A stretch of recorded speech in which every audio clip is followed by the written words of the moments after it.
so that they can teach 100%. They're on the path. They're almost there. All right. Because they travel the right roads, they're not defiled by those practices. They can pretty much make it all work as they need to teach, but they haven't transcended them themselves. Okay, they're still bodhisattvas in training. Okay, so far so good? Do we get that part, the other side of the analogy here? Okay, we're going to go on here. Let me read this next piece of Chinese. I'm on paragraph 2 in the Chinese.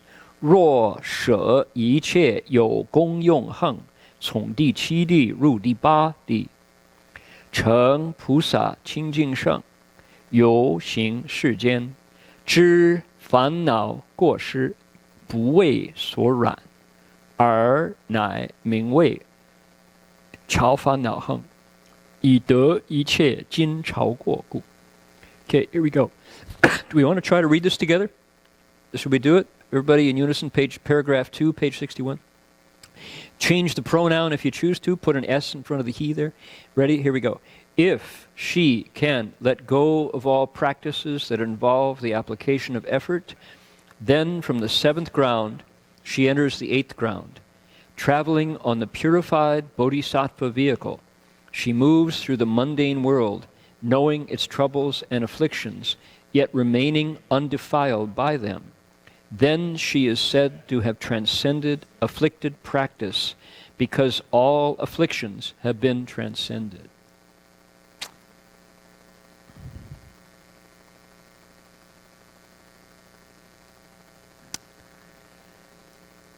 Okay. What are we doing? We're trying to get a sense of this thing called effortless and effortful practices. It's a tough one. It's called a crossroads. Bodhisattva's at the crossroads. Everything that comes before, from ground 1, 2, 3, up to 7, is real different from what's coming next, 8, 9, and 10. We're going to get some more analogies in our next section, which are really beautiful. And they're great images that are drawn from nature and things like dreaming and waking up from dreams, and things like the one that's coming up that I always remember is from 1 to 7 is like what? It's like carrying a rowboat on your back through the woods, heading for the lake. What's that like? Oh, rocks, roots, boulders, crooked roads, crooked paths, tough, a lot of effort, sweat, right? Carrying a boat on your back through the woods. Then you cross over, you reach the lake, you flip it over and put a sail up, and you go, whew, the wind blows, fills your sail, smooth sailing on the lake. Your work is mostly over, right?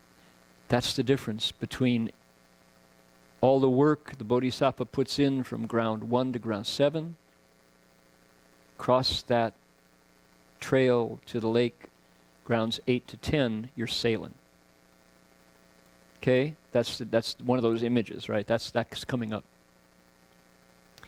If the Bodhisattva can let go of all practices that involve the application of effort, that verb is ruo she, let go of, renounce, relinquish, drop.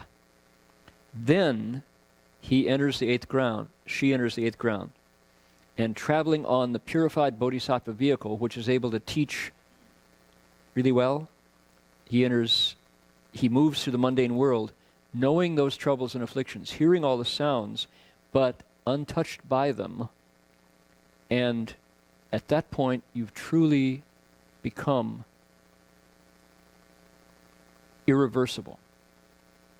From then on, you made it. Remember last week we talked about mountain climbing, where you go up and up and up, and you, for a long way, you're still in the trees.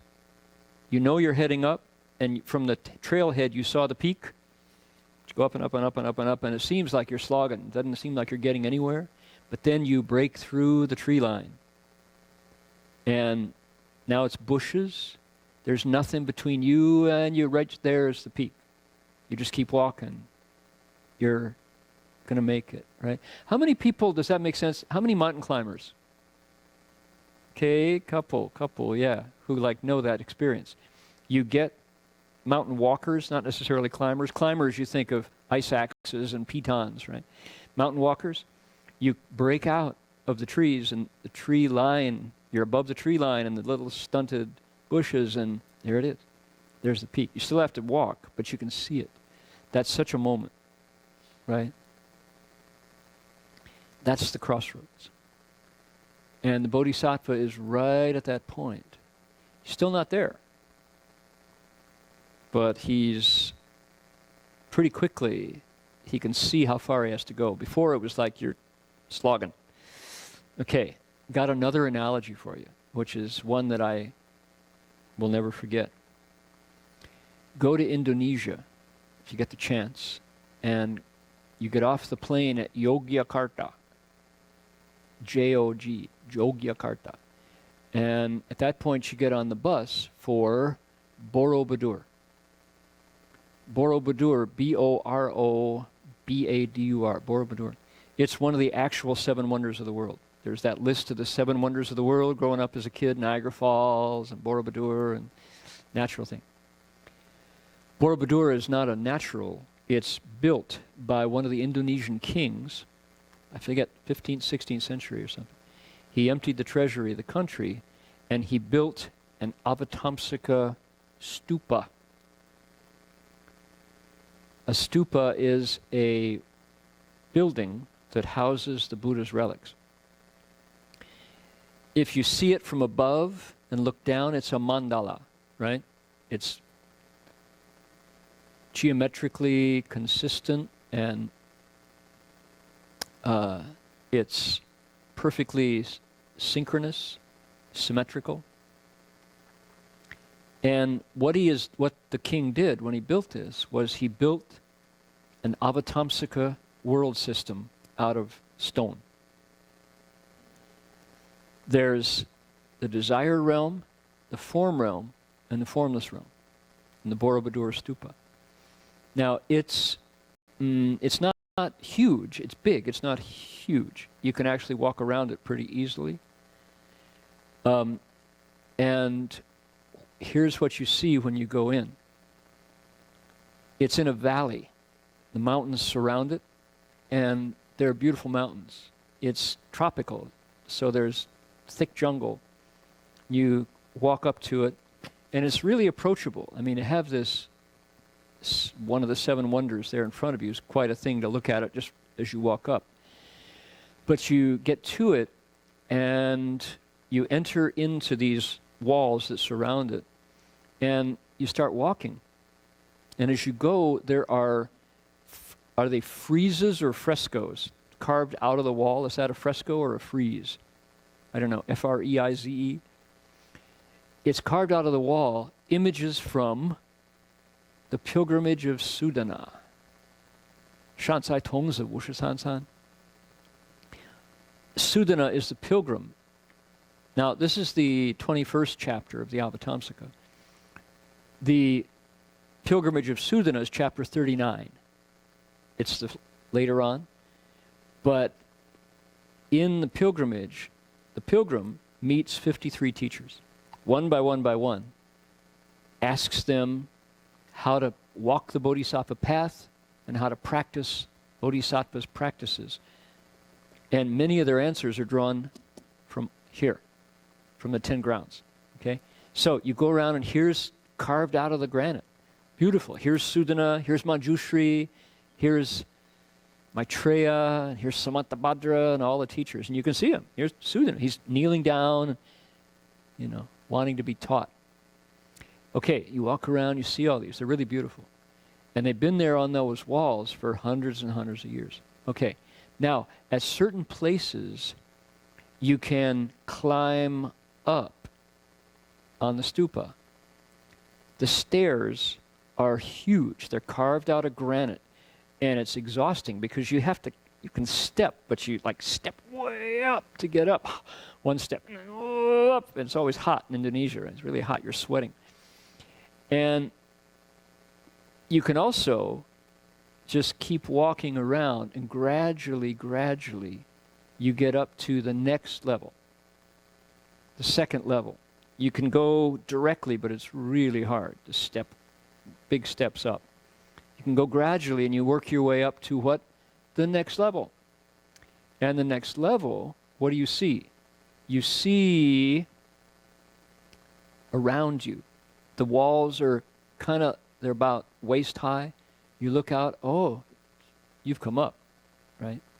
Where are you? You're now in the form realm, the Brahma heavens, Fan Tian. Below, you were still in the desire realm, right? The Rupa realm, where you are still like, you're not the I said it wrong. The Kamma realm, right? The realm of desire. Desire realm, formless realm, right? The way our worlds are built according to the Buddha. So at the form realm, you can see. There's kind of wow, you know.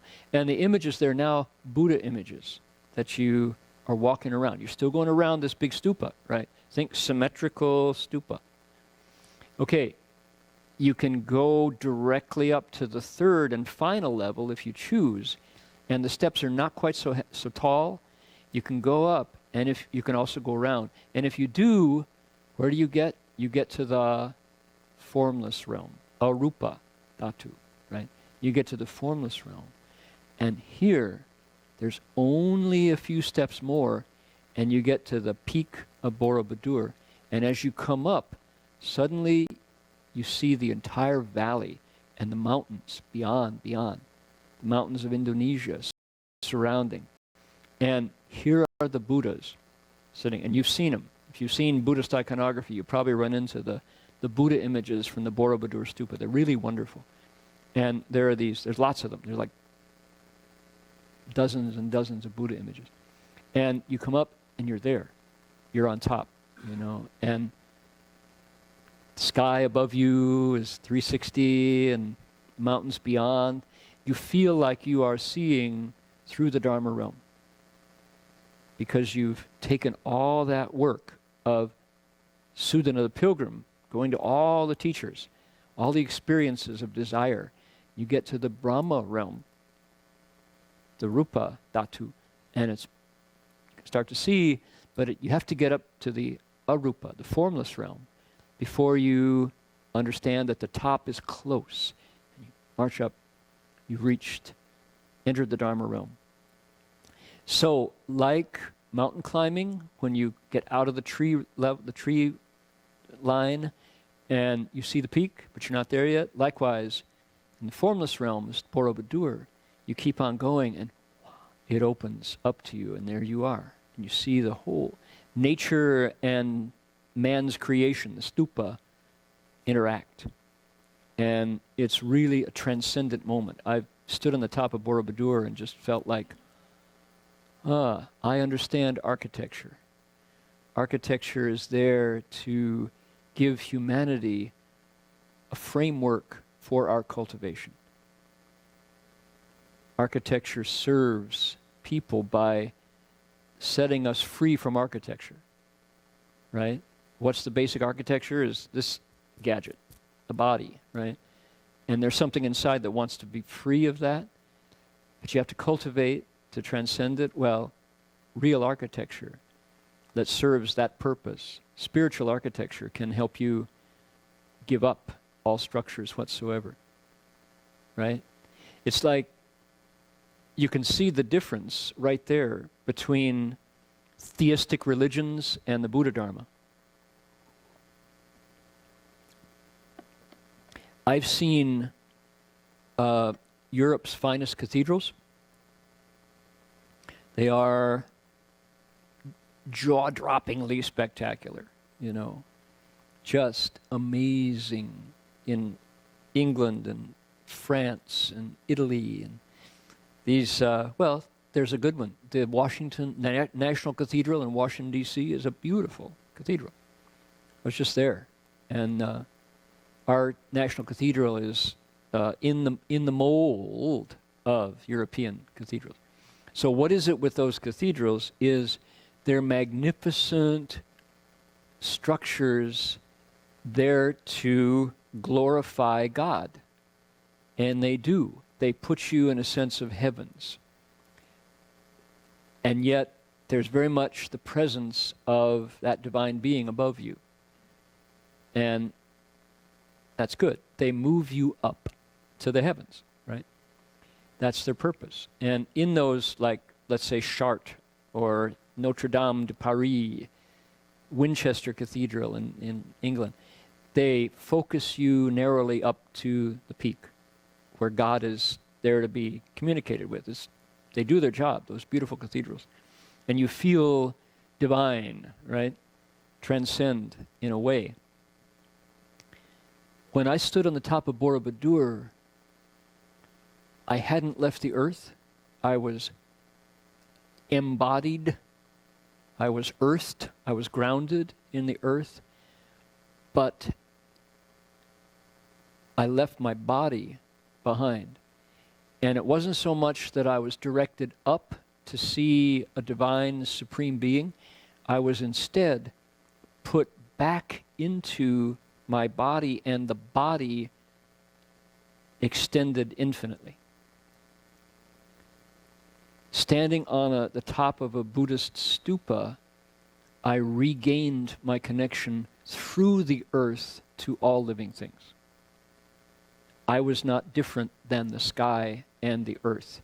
So, humanity, heaven, and earth united and became one thing. 天地人, right? And that stupa spoke it. It was speaking Dharma for me. That we weren't separate. The great cathedrals show me my place. They humble me in the glory of God, which is fine. You know, that's a great story. And it's an experience. I mean, I would go stand in those cathedrals any day. But they leave me separate and humble and looking up to where the action is. The action of cathedrals is that spirit rising up. On the top of Borobudur, the energy is in transcending up and down. I go into myself, my body, to lose my body. The direction is back. It's so humble. That stupa is just a pyramid.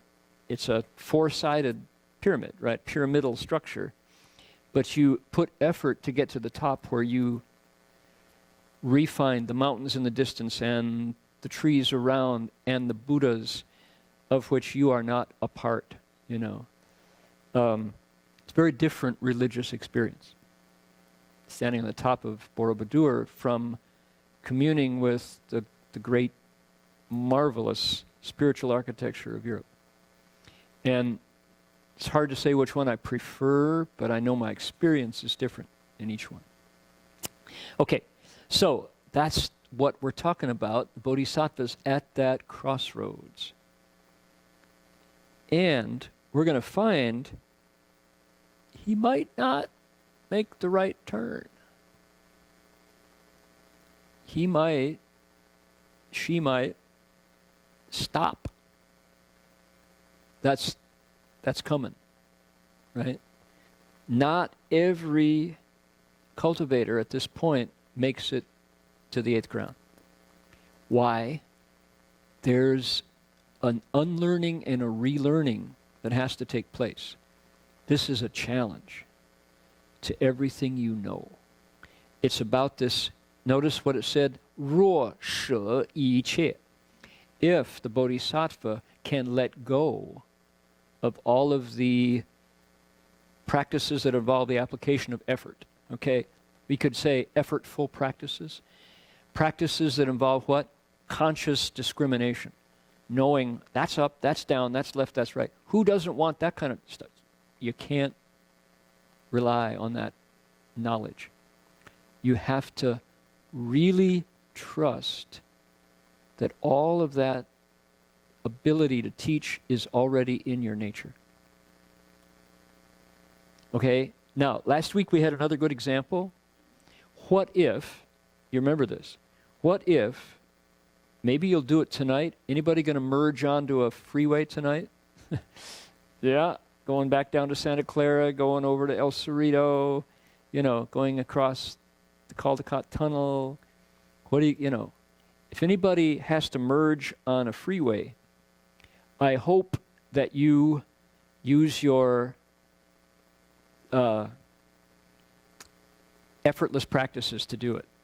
I hope that you don't think, now, let's see, I must now put on my left blinker and I need to touch the accelerator and let me see, what gear am I in, and are my headlights on? You don't do it robotically. What do? Your headlights are on, you're in drive, you put on the blinker, you check your mirrors, you hit the gas, and you go up to speed, right? Because you're on the on-ramp, you're like 35, 40, 45, 55, 60, 65. I hope you stop at 65, right? You're not, unless it's 80, 80, 90. You automatically get into merging mode. Is that effortless or effortful? It's pretty much effortless if you're a good driver, right? You don't have to go through your checklist. You just do it because you've done it a million times, unless you're a new driver. I remember what it was like to be a new driver. I had an experience. My dad, thanks, Dad. My dad was a tough love kind of teacher, and I had just gotten my driver's license. I was 16 and a half, right? And we, for some reason, I forget what it was, had gone to Cleveland. And Cleveland was 100 miles from Toledo, where I grew up. And it was, my birthday was, Halloween, and I'd gotten my driver's license, like immediately, like you did, American boy. And this was, I think it might have been December, and we had a typical Northern Ohio winter, which was full of snow and sleet, and there was slush on the highway, and my dad said, "You drive us back from Cleveland." And is it 95? Is that the name of the freeway? It goes through east and west.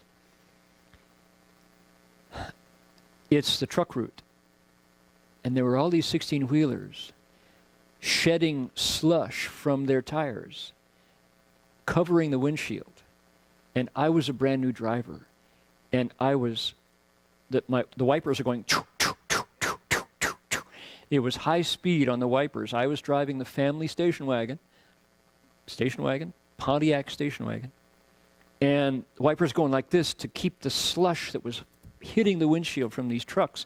And the trucks were going fast, and every time they passed, the wind, shook the car, and I was trying to keep it on the road. I was terrified. I remember it to this day, that experience of being 16 and trying to control the family station wagon in a driving snowstorm on a slippery highway that was the truck route. And I didn't have my checklist down. I was just hanging on for dear life.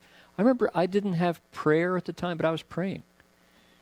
I didn't know quite who to pray to, but, Jesus loves me, this I know, for the Ohio Highway Patrol tells me so, Hallelujah. That was terrifying. Please, dads, or you driving instructors, don't throw your kid in the pool to see if he can swim when he's got the family in the car. Because I could have drowned. And, maybe the Buddha had more work for me to do, so he sent the bodhisattvas in advance, to keep me safe. But that was scary. Made it back.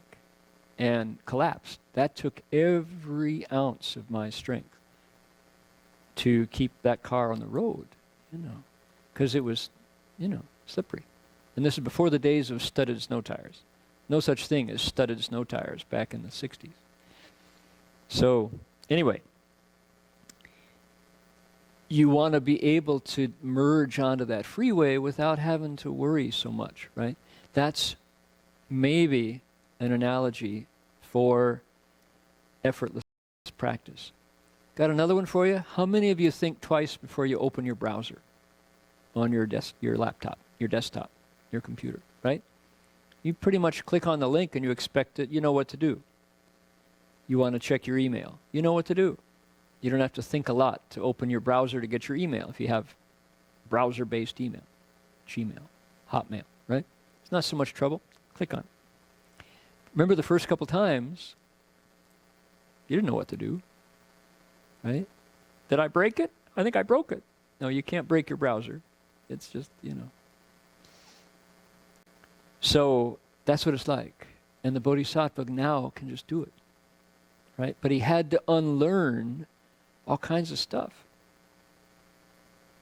in order to do it. Remember when the first time you got high-speed broadband? Checking your email? Anybody remember that? How many of you remember dial-up modems? Right? 16 baud, 32 baud, then 64, Oh, I think we have to wait for it, and it goes through its transfer protocol, squeals at you, and then you're online. Ooh.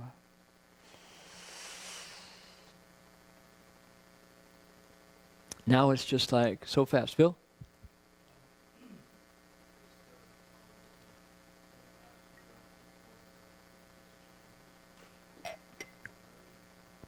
We're going to hand you that microphone. There you go. Dharma Master Chingfo was teaching us Chinese today, and the experience has not been effortless. I got most of that, but it's still really quiet.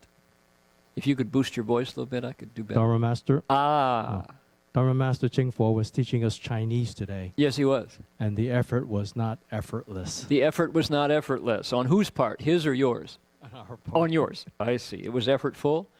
Well, you know what they say. Phil says, during today's Chinese class, Jinfo Shi was teaching, but from the student's point of view, it was not effortless. They say, 最初勉强，以后自然. At the start, it's tough. Later on, it gets natural. Becomes natural. So, welcome to the wonderful world of Chinese characters, of kanji, right? Those of us who study kanji, if you look at it from the Japanese point of view, or hanzi from the Chinese point of view, every student of Chinese has faced the same challenge for 5,000 years that we've been using Chinese characters, right? There's no shortcut. It's all brute memorization. You're burning calories to learn Chinese characters. Mental effort, because you gotta get them. Learning with calligraphy is beautiful because you get the spatial. Chinese characters are oriented on a grid. And gee whiz, pen calligraphy, what's used to be called penmanship in school, is dead. Almost no elementary schools in America teach penmanship anymore. Handwriting. We don't. We're a keyboard generation now, a keyboard world. QWERTY. We just type them. Or maybe we now punch them. Or, how you input them on your handheld device. When we were still learning A, B, C, D, E, F, G, H, I, J, K, you still had a sense of spatial, right? Getting the alphabet just right, readable. Chinese characters really give you that sense. There's space inside Chinese characters.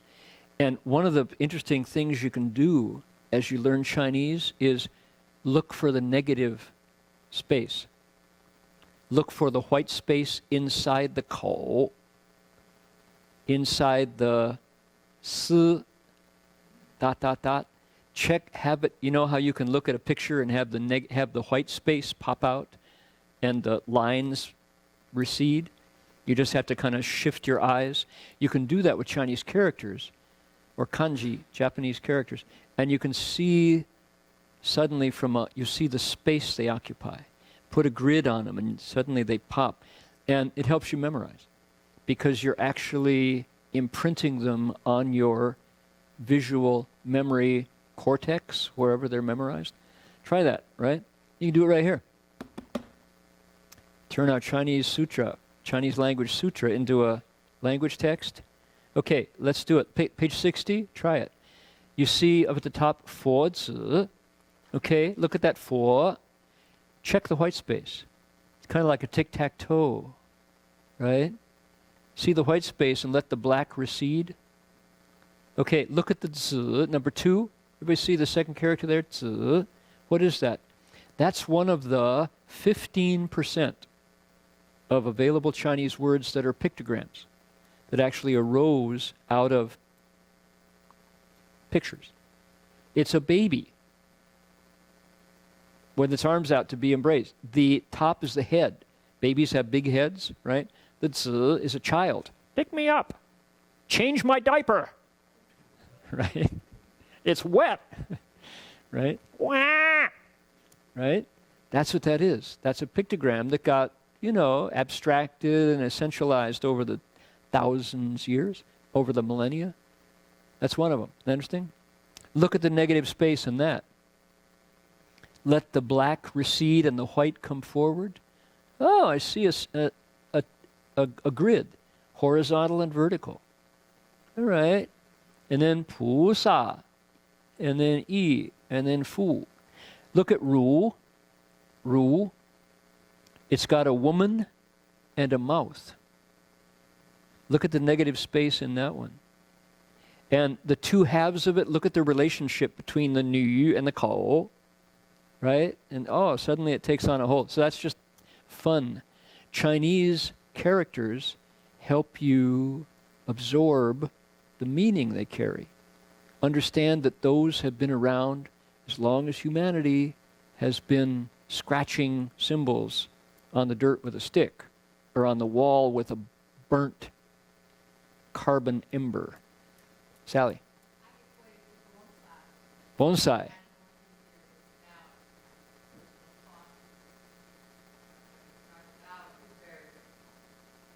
Why do you equate it to bonsai, the trees?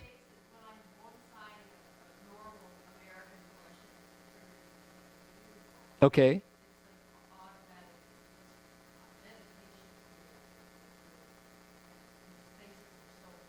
Wow, so pruning, you mean? Ah. Okay. There you go.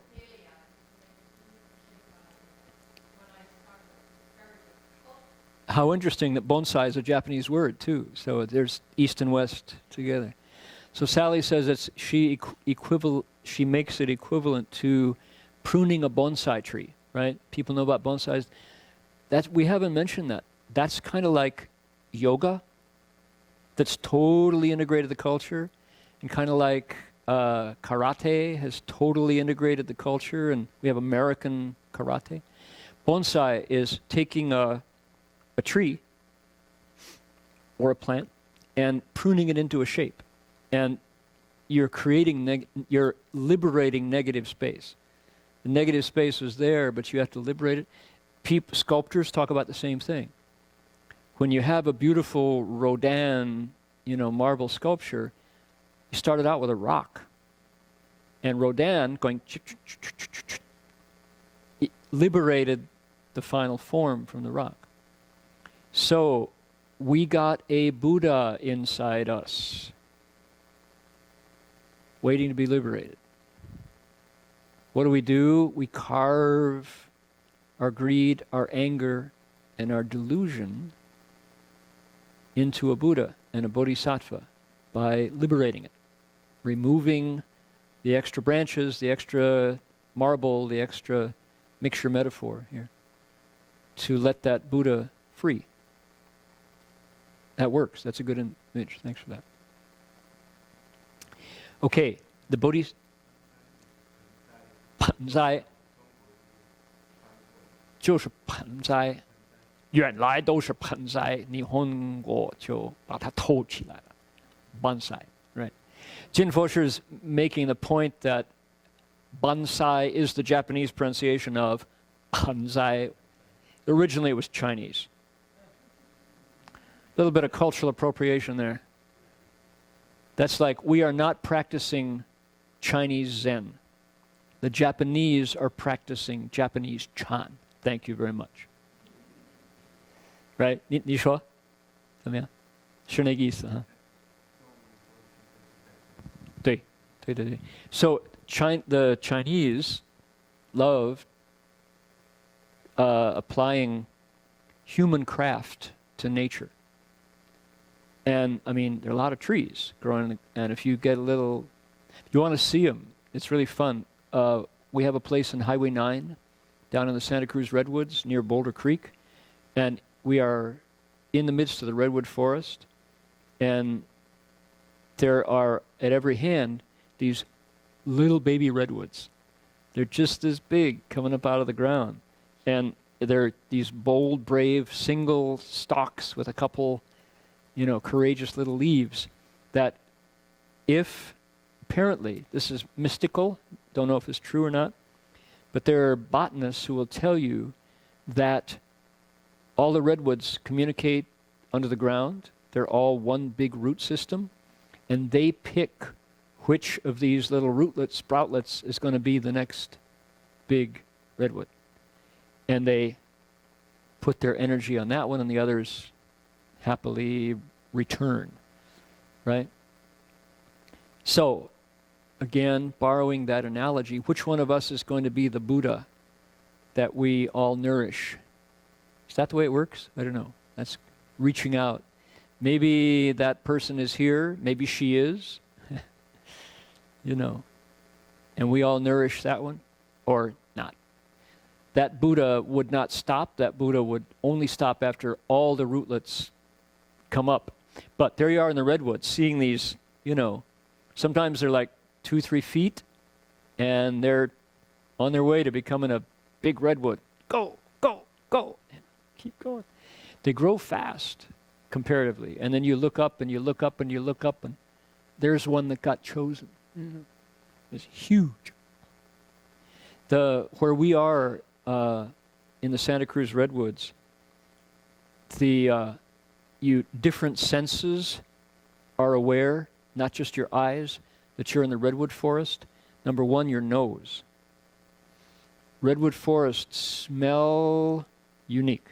They're not like piney woods, not like the piney woods of America South, Georgia. They're uniquely saltwater smell.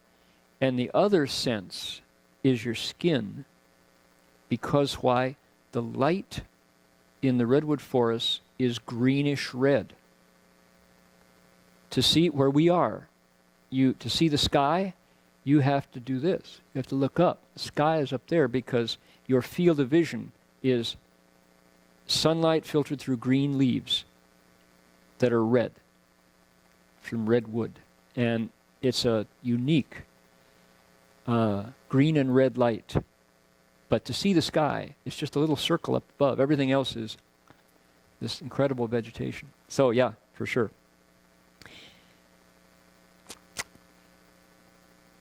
Okie doke.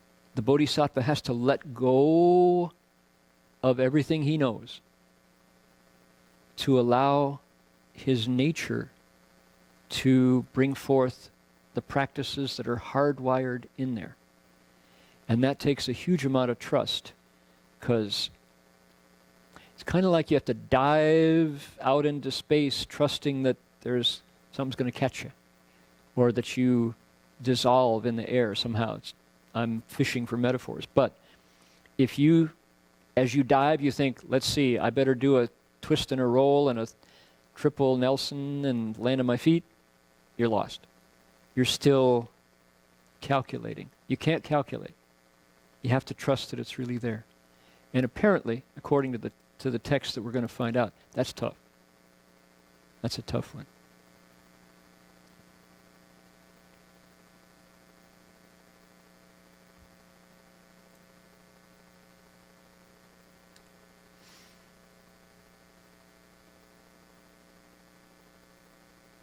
Okay. One of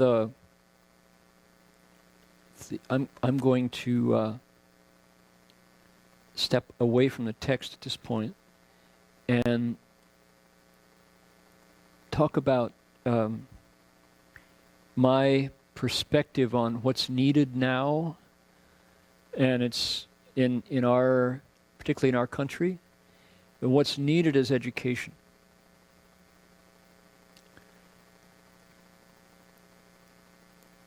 I read a statistic that 75% of Americans lack a college education. I say lack, didn't get, haven't gotten, won't get. 1 out of 4 people have been to college. Now, flip it around and say many Americans have gotten a high school education. That's a fine thing, not to diminish that. But what happens, there's a big difference between, you can think about our bodhisattva, high school education and going to college. Going to college when I was growing up was still a big, not a privilege. It was, most of my high school classmates considered going to college, probably, I'm just guessing wildly, mostly half applied, and probably of that half, a lot of them got in. I was in a public high school in Toledo. College was, but you knew who was and you knew who wasn't. We didn't call them greasers, we called them hoods. Most of my friends who were hoods, that is to say, black leather jacket, greasy ducktail combing, lowrider Chevy owning buddies were hoods. Gang guys. And they weren't going to college. And not very many women, comparatively, had college ahead. That was in the 60s in Ohio, in the Midwest. So, if that's you, what do you think about people who went to college? What do you think about people who regularly read news from New York Times, New Yorker Magazine, the Atlantic Monthly, you read Slate.com, .org, .net. You depend on your opinions. You depend on the liberal media, the elite media for your opinions. You don't watch Fox News. You don't watch a lot of network news. Well, you look at people like that and think, that's the power class. I'm never going to get there. They look down on me. They tell me that the climate's bad, and they tell me that I need to let go of I need to be careful of my bathroom, and that I'm the flyover state. I live in the flyover state, on their way to those little blue slivers on the edge of the country. And you hear that and you think, big gap, them and us, right? And a lot of the things that the chattering classes, those elites, those cultural elites talk about don't affect me, and I'm not interested because I don't understand it and they don't like me and I'm pissed, right? That's what just happened in America.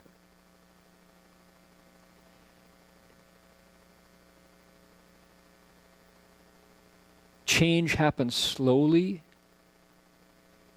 when it filters down when it filters up from the ground. And all the things that matter to the liberal elite, of which I consider myself one, if we have to say, people who care about a lot of different things, those changes have come very, very fast. And they're often based on reading books. Based on reading. one of our comedians, Samantha Bee. People know Samantha Bee? She's a funny, literate comedian. She was floating the theory that our president-elect doesn't read, can't read. That was a funny moment. True or not, that was her theory. And I bring that up just to say, I think that's our problem. We don't write anymore. We don't do handwriting. We're divorced from that line that communicates. Why don't we write anymore? We don't have to communicate anymore. We don't. Used to be, if you wanted to get a word to somebody who wasn't close to you, what did you do? Got out paper, sharpened your pencil, or dipped your pen, and you wrote. When you write, you have to put your breath, your chi goes into the words you write. Hi, hello, dear so-and-so. It has been a long time. How have you been? How are the kids? I'm writing to you. I take pen in hand to say, right? That's the way it was for the last 1,500 years, 2,000 years. And in my lifetime, in your lifetime, we have lost that. We're now going, send, click, right? Autocorrect. We're even divorced from that. So that's a big change. And people don't write because why? We don't have to read. We can get through the day without reading. And people who can read, who read books, are not my college students. I teach college. I teach undergraduates. They don't read. They're not expected to read anymore, which was a big shock for me. I had to be re-educated as their professor that I wasn't going to get any response if I assigned reading homework. Big change. If you don't read, you know what? You don't know where you've been. How do we know where we've been? History. You don't get to hear the stories of the people you came from if you don't read. You don't get to hear the stories. And you know what happens? You have to do what they did all over, and we stumble.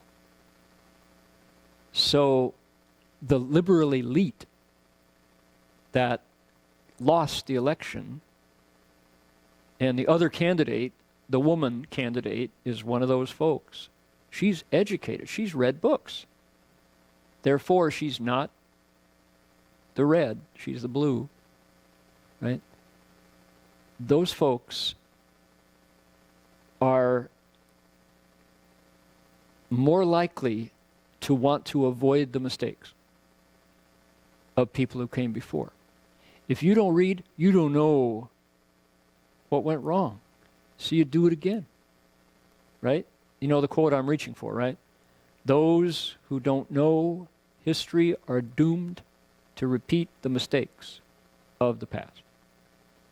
One of the reasons to get an education is to learn what went wrong, so you don't have to do it again, right? I mean, I remember a lot of presidents in my lifetime, and by golly, here we go again. Same old stuff. And if you read, you can find out about, what comes to me, I really enjoyed the movie Lincoln, that Spielberg film. Daniel Day-Lewis transformed into Abraham Lincoln. What I carried away from that film, recommended, right, Lincoln, it was 3 or 4 years ago. What came to me was how raw Congress was. The film took us right into Congress when Lincoln passed emancipation. That by itself is worth watching the film. But what I got from the film beyond that was the yahoos that he had to work with, the obstructionists in Congress. senators from slave-owning plantation states who were determined to put him in his place, right? And he still overcame. Now, 150 years later, nothing's changed. We're right there. We have to start over. Again, because why? We're not reading. I mean, that's a film of the life of Lincoln. And we got the same yahoos in the same seats, in the same city, saying the same things, heading right back. And unfortunately, our modern day equivalent of Lincoln just finished his second term. But look at what he, So, anyhow, the folks from the red states who feel left out and dissed by the people in the blue minority state, if education could be made available to their kids, if we would just do that one thing, make college level education available so we could read and learn, every parent would send their kids to school. We, in our lack of wisdom, have made college education a nightmare, a lifelong burden of debt, and competitive, So who wants to go to school for that? Yick, Anyway, that's my reading of what is missing. So we have people who could jump through the hoops, who learned words and therefore got to college, being resented by the folks who didn't have that background, that chance, those opportunities to go to school, so they got left behind and resented.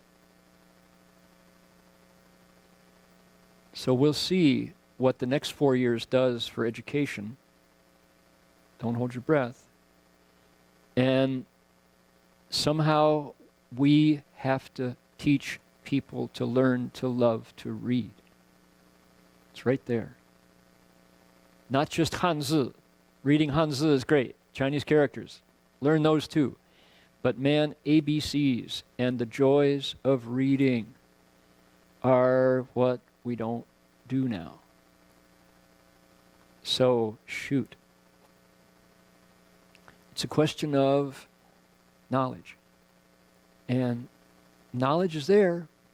The Buddha would say the knowledge is written here. That's what the effortless practices are. They arise from the awakened nature. But if you don't read, you're not going to want to hear the sutras to read that textbook. This is a textbook. But if you don't read, it's still just Asian gibberish, right? Far off stuff. 佛说大方广佛怀. Nah, I don't want that. I want bread on the table because my kids are hungry. Well, please come to school so you can find out where you've been so we have a better chance of going where we want to go instead of in a circle. Anyway, Master Hua said, the Buddha Dharma is coming to America through education. That it's by building schools that teach people about humanity, the Buddha Dharma will grow. That's what he said. That's what our teacher devoted himself to doing. So, Dharma Realm Buddhist University and its extension, these sutra lectures, that's what we're doing. And it's the Buddha's work in the midst of a dream. So, anyway, end of sermon.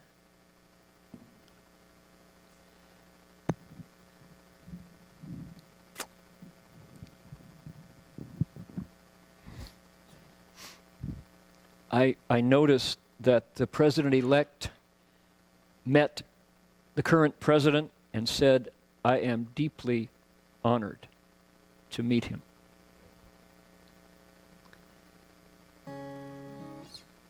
Even that man who vilified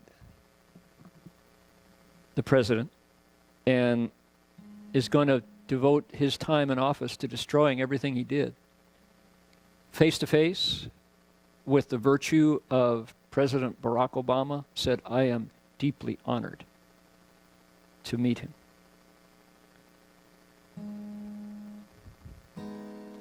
So, dedication of merit, send out your best. It's right there on the sheet. Make a wish, and then give it away. Take a break until you get your thumb pick. There we go.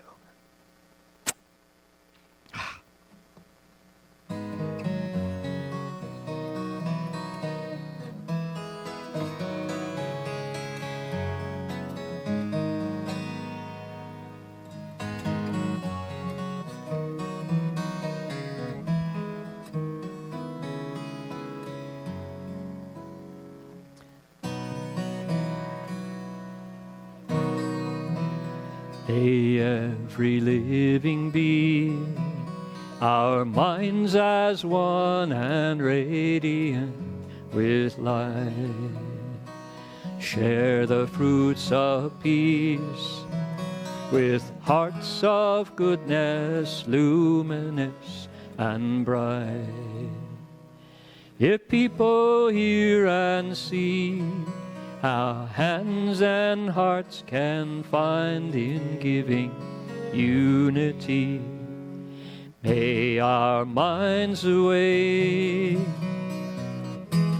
compassion, wisdom,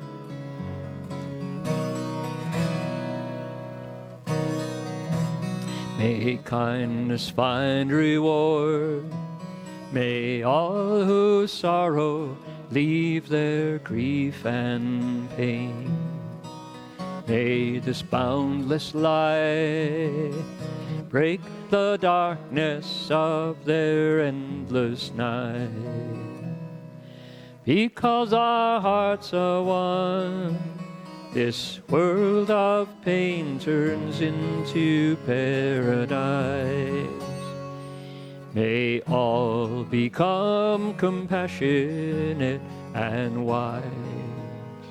May all become compassionate and wise.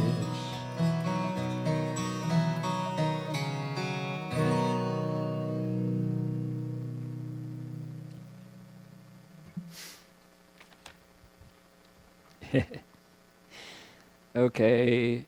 You got to indulge me here. I've been talking about these half-written songs that I've been carrying with me for years. And in the process, I've been going through my cleaning up old stashes of stuff and just found one that I wrote in 1970. It's a song that I wrote in 1974, before I left home. And the song celebrates the successful completion of the pilgrimage of two other American Buddhist monks, Heng Sure and Heng Yo, who traveled 3 steps, 1 bow from San Francisco to Seattle, and then on to Marble Mount, Washington. And I wrote this when they arrived in Seattle. We had what was called the World Peace Festival in Seward Park Amphitheater in Seattle. Master Hua went up, and we had a bunch of people from Seattle arrive. And the 2 monks had been bowing for 9 months to get there. They went really fast. And some of the details, I was in a pickup truck driven by Bob Olson, Guofa, along with Eric Weber, the future Bhikshu Hung Lai, in the truck, and a guy named Randy Dinwiddie. And So that was kind of amazing. And on the way back home from that trip, we drove through the gates of the Mendocino State Hospital for the first time. Discovered the city of 10,000 Buddhas and its future incarnation, right? So one of the details that people may not know about that World Peace Festival was we had all these disciples come together. There was about, maybe 60 people there. And of course, nobody had done a very good job of providing lunch. So what did we have for lunch? We had Coca-Cola and lohanjai, canned arhat vegetables. Everybody got a can. And there was a can opener. So we opened the companion brand. Somebody had brought big boxes of companion brand lohanjai, which we dumped into paper plates and ate chased it with warm Coca-Cola. So we've come a long way, Dharma friends, from that time. Anyway, the comet Kohutek. Anybody old enough to remember comet Kohutek? Okay, you're aging. I do, by golly. Kohutek was this comet that appeared in the sky. And it seemed to be on a collision course with the planet Earth. And there was a social moment in the Bay Area. Half of the people who were astrologers and fortune tellers are going, "Oh, how wonderful, we got this beautiful comet. Just look up in the sky, it's great, you know." And the other half are going, "Oh my God, that's way too close for comfort. What if it hits, you know?" We didn't know. And so Master Hua said that as a response to these two monks bowing to go to Marble Mount, Guanyin Bodhisattva appeared in the sky and moved Kohutek out of a collision course with the planet Earth. And he said, just like a ping pong ball, knocked Kohutek back out to deep space. Now, you go, "Oh, that's so cute. Those Buddhists, you know, quaint." Kohutek did something inexplicable. If you recall, that comet changed course. Check it out. Go find the archives, the morgue of San Francisco Chronicle, LA Times.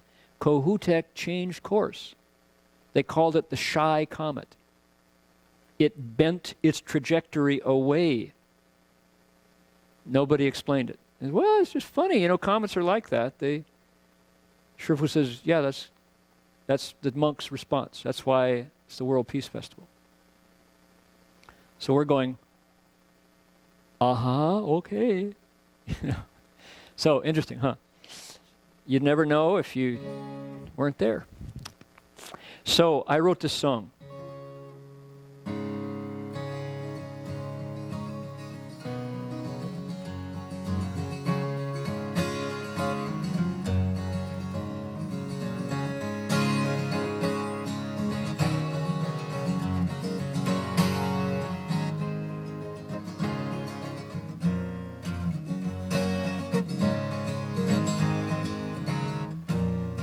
It needs more. It needs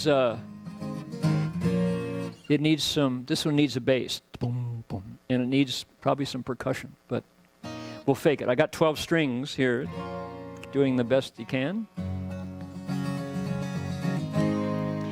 Two pilgrims in the modern age, like heroes of the past who suffered for the sake of other men. They bowed 1,100 miles and walked the middle way to show the world the Dharma lives again. A pair of Buddhist bhikshus on a search for world peace. Their message touched the hearts of many men. We would say persons these days. Ignorance and greed and all hostility will cease. In the West, the Buddha Dharma lives again.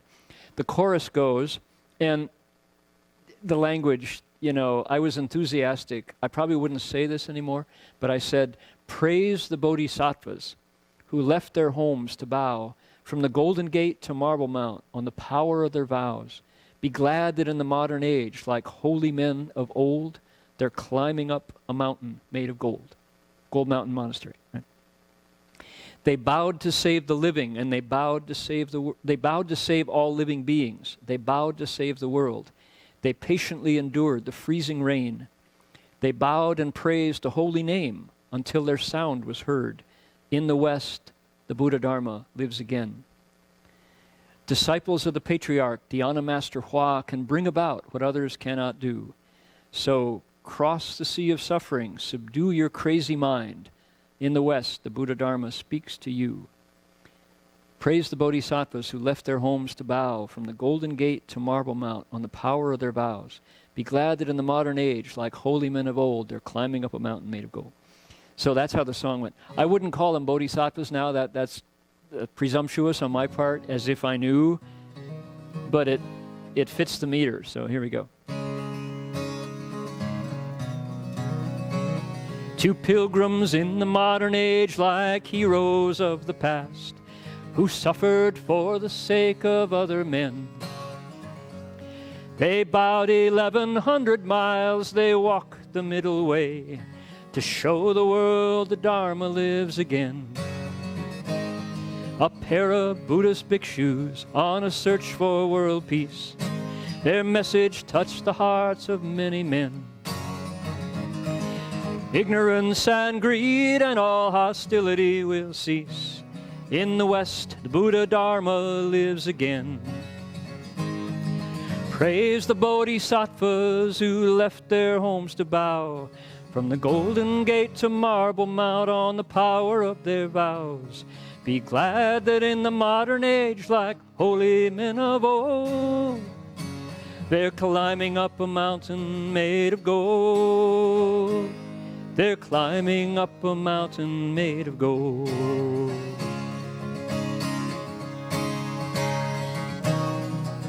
I hear the bass. I wish I could find one. They bowed to save the living and they bowed to save the world. They patiently endured the freezing rain. They bowed and praised the holy name until their sound was heard. In the West, the true Dharma lives again. Praise the bodhisattvas who left their homes to bow from the Golden Gate to Marble Mount on the power of their vows. Be glad that in the modern age, like holy men of old, they're climbing up a mountain made of gold. They're climbing up a mountain made of gold.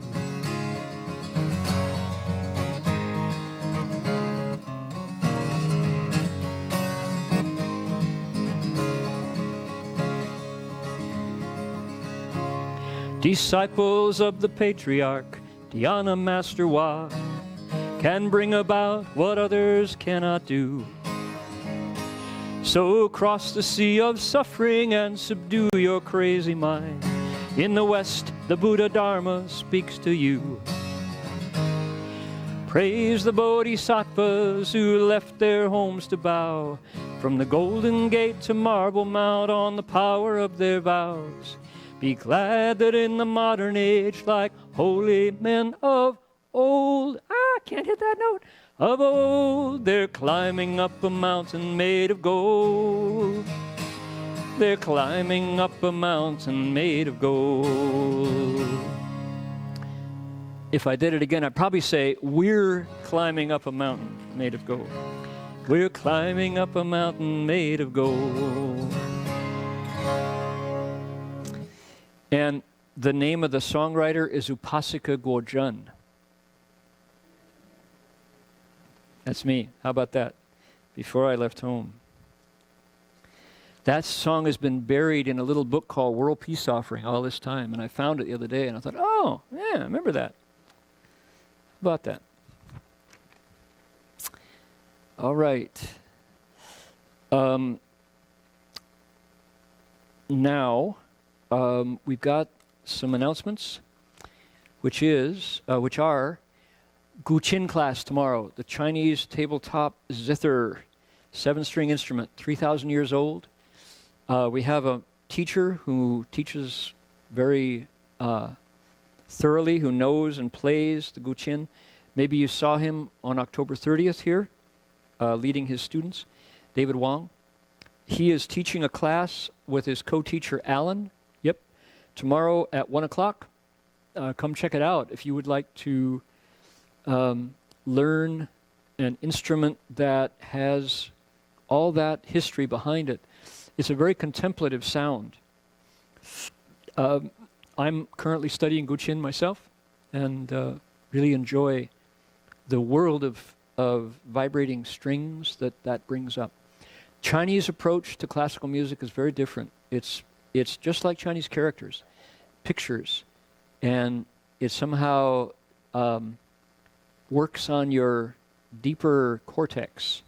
To when I'm listening to Guqin well played, I'm seeing geese descending on a sandbank, and I'm seeing the sun rise over a plain heading off to the mountains through the Yangguan, the goose, the mountain pass that leads to wilderness beyond civilization. There's these tunes, right?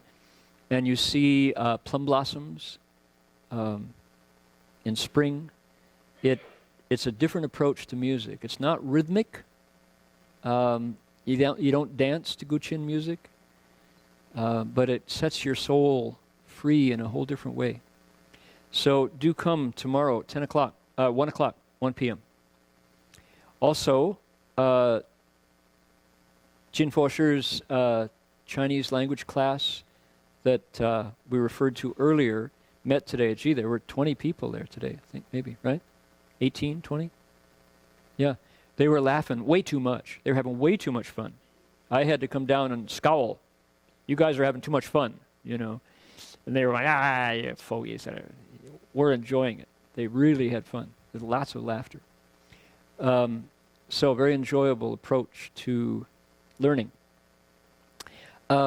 Announcement is that this coming Wednesday night, Jin Chuanshi and I are going to be getting on an airplane heading to Taiwan in the company of 6 other Dharma friends. We're going to talk about Dharma Realm Buddhist University.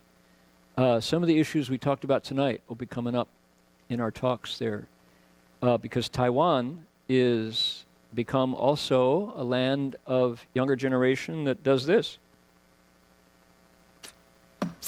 And there's things to be learned by staring at screens, but you lose a lot. And DRBU, our approach to education, doesn't get rid of these, but it puts them in a context. So we're going to be talking about education and cultivation in Taiwan. We'll be away for 2 lectures. And Jin Fosher is going to be lecturing on the Sutra Limitless Meanings. Wuliang Shoujing, the Sutra Limitless Lifespan. Amitabha text. And Alan, are you going to be translating? Alan will be putting those lectures into English. So I tune in when I'm away. I watch online and on YouTube, and it's great. I feel like I'm physically back in the hall. So for 2 weeks we'll be away. We'll come back full of stories and photos of our time in Taiwan. So that's going to be happening. And what else do we want to announce? What's that? So there's 2 announcements. If people know, there's the Amitabha recitation session at CTTB from December 10th to December 18th. Also, right before that, we're going to have a retreat, a day-long, at Sudana Center. On December 10th. Reverend Heng Sure will be doing a day-long retreat called Adulting in the Dharma. Essentially, how as a young person now, or anyone, can grow up now in modern society, given the role models that we have, and what does the Dharma have to say about that? So we've actually been getting quite a bit of interest, in fact, from parents saying, I wonder if can I send my kid there? Can what? Can I send my kid there? Can I send my kid there, and can I come too? Yeah. I said, well, your kid has to be willing to come. They can't come because you tell them to come. That's right. So, but it's an important topic, especially in modern times. So December 10th. So if people are especially coming for the Amitabha session at CDDB, and have that day free right before you can join in on the retreat. So the website we have for registration is at drbux.org. So it's DRBU extension, so we have drbux.org. Okay, I want to say that again. It's called Adulting in the Dharma. People are going to go, adultery in the Dharma? What did you do? No, adulting. New word for me too. That was the new word. But it means growing up. What does it mean to be a grown-up? What does it mean to be a man? What does it mean to be a woman? Is it different now? Yeah, a lot, but not. One of the things I enjoyed the most about President Barack Obama, he's a grown-up. He's an adult. He's a dad. And I always had the feeling, Dad's got it. Dad's in charge. It's okay. He's Dad's on it. He's going to take care of it. You know, and he never failed. He never failed to show up and say the right thing and make you feel, oh, okay, somebody who knows how to deal with stuff is doing it. Right? Think about it. And the previous president flew by in an airplane. Oh, whoa. Looked out of the windows at New Orleans, drowning. Did. Heck of a job, Brownie, he said to his FEMA appointee who was missing in action, right? And we don't want to go there again. That's a lot of old wounds. If you know history, you don't have to do it again the wrong way. So our president-elect could grow up in a hurry, stop being a little boy, waiting for daddy to give him a hug. It's not going to happen. But our sitting president was such a good dad, is such a good dad, you know. So adulting in the Dharma. What does it mean to grow up? In America, we don't have many adult male role models. Rambo. I can kill you because you looked at me funny. You know. No, that's not it. That's not it. That's humans as lethal species, which we are. We are lethal. We're destroying the planet, our only one, our only planet. Because we don't know how to be the dad, you know. So, important topic. And if you just think of that, you know, what do dads do? Dads look ahead and think how to get through to save everybody. So, anyway, that's our topic. And Buddhism, Buddha Dharma, adulting in the Dharma, the second part of the title, provides some really interesting male role models. Gentle and kind and wise. They look ahead and they think, yeah, that's the seed, that's the result. This one leads to suffering, this one suffering ends. You pick. I'm on this side, I'll help you over. Right? The bodhisattvas, Guan Yin, the female, looks really strong. Samantabhadra, the male, looks really magnificent. What a way to grow up. Maitreya remembers how he was in that lifetime, not just in the past, in the lifetimes ago, how he behaved selflessly to help other people get through the night. That draws me back every time. Okay, that's our topic. It's going to be a good one. It's going to be a good topic. Got to register. Chin Chuan-Shi said drbux.org. drbux.org is where you go to sign up. It's just a day long, and we got to cram a lot of info and perspectives into a short time. So that's going to be in Ukiah, mind you, not here. That's in Ukiah at Sudana Center. In Ukiah, Think of it this way. Turn it backwards and it spells haiku. It's an Indian word called yokeo. Yokeo is a Pomo Indian word, means deep valley.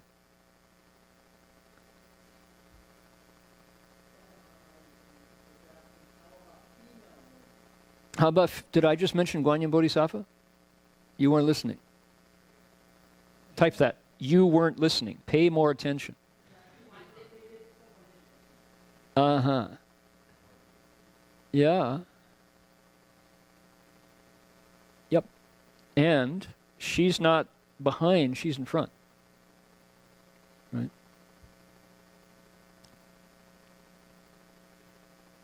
Okay, so we will see you in a couple weeks on Saturday night. We'll be watching 金佛师我们会收听 to see if Alan is doing a good job of translating. Jin Fosher really prepares his lectures. He works for days to get in advance before he goes up. So I've seen him with the sutras, getting his stories ready, and so it's really worth listening. All right, we'll transfer the merit. If it's the path, advance. If it's not the Tao, retreat. Pick what's good out of what you heard and follow, and what needs to be changed, change inside. See you then.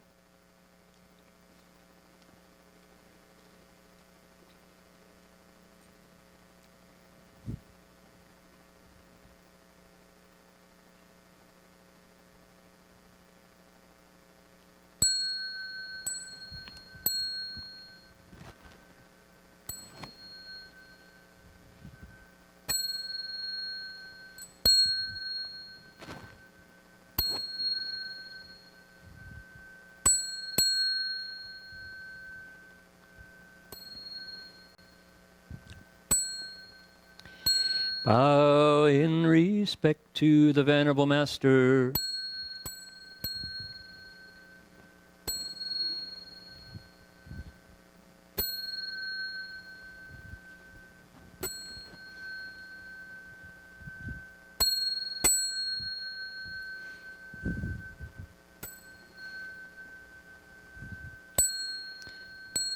Namo Da Fang Guang Fo Wan